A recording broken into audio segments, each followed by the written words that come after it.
Przesiadka do elektrycznego pick-upa budzi raczej mieszane uczucia, zwłaszcza w przypadku nowości z Chin, celującej w europejski rynek. Maxus e-tron 9 obiecuje bezemisyjną moc połączoną z komfortem auta klasy premium.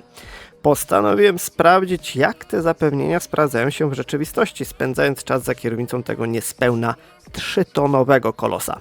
Oto moje zwięzłe podsumowanie i wrażenia z jazdy.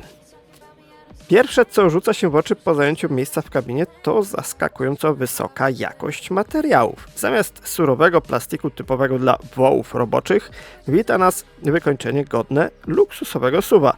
Ergonomia wypada bardzo dobrze, cieszy obecność fizycznych przełączników, np. do regulacji lusterek, co bywa już rzadkością w nowych azjatyckich projektach. Drobny minus przyznaję za cyfrowe lusterko wsteczne, którego ekran mocno odbija światło słoneczne i potrafi lekko rozpraszać, szczególnie jeśli chcemy wyczuć perspektywę i odległość. W trakcie jazdy e-tron 9 doskonale maskuje swoją potężną masę. Zespół dwóch silników elektrycznych generuje łącznie 442 konie mechaniczne i aż 700 Nm momentu obrotowego, co przekłada się na abstrakcyjne w tym segmencie przyspieszenie od 0 do 100 km na godzinę w zaledwie 5,8 sekundy.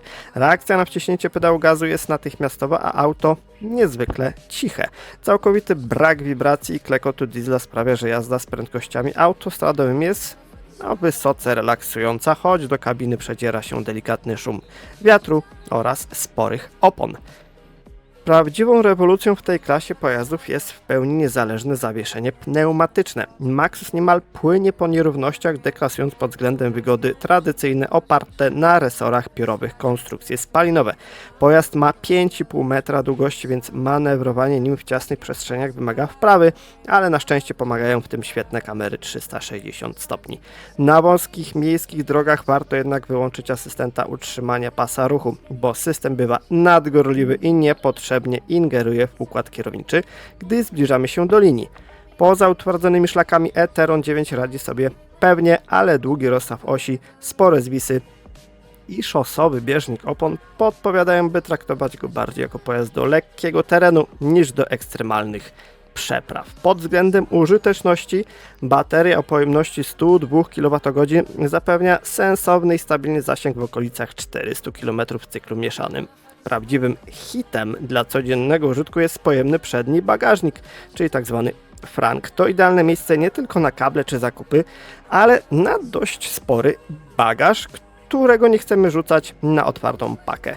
Pewien niedosyt pozostawia natomiast ładowność wynosząca zaledwie 620 kg, choć auto nadrabia ten mankament pełnoprawną możliwością holowania przyczepy o masie do 3,5 tony.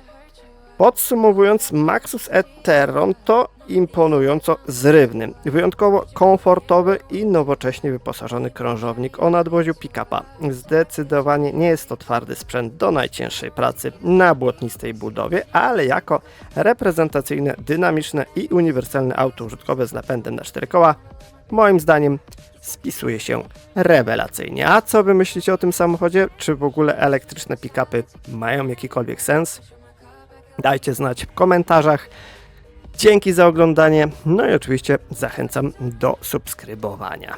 Do zobaczenia. Cześć!